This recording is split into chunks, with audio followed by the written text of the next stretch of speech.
ప్రభువు నామమునకు స్తోత్రం కలుగునుగాక.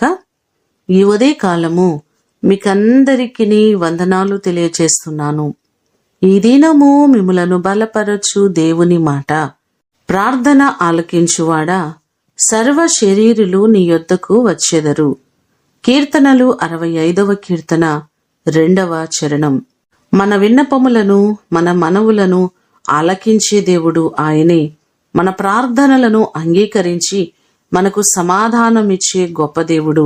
ఇర్మియా గ్రంథము 29వ అధ్యాయము 12వ వచనములో చూస్తే, మీరు నాకు మొర్రపెట్టుదురేని, మీరు నాకు ప్రార్థన చేయొచ్చు వత్తురేని, నేను మీ మనవి ఆలకింతునని ప్రభువు సెలవిస్తున్నారు.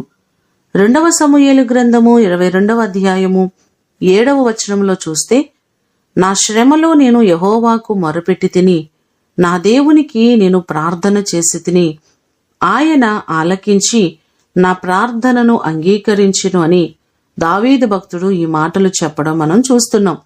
మనకున్న శ్రమలో, మనం అనుభవిస్తున్న ప్రతి కష్టములో మనము ప్రార్థించినట్లయితే మన దేవుడు తప్పకుండా మన ప్రార్థనను విని మనకు సమాధానమిస్తారు. ఈ మాటలు వింటున్న మీకందరికీ దేవుడు సహాయము చేసి ఆయన మిమ్మును ఆశీర్వదించునుగాక. ప్రార్థన చేసుకుందాం.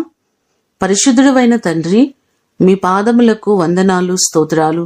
మీరు ప్రార్థన ఆలకించే దేవుడవు ప్రభువా.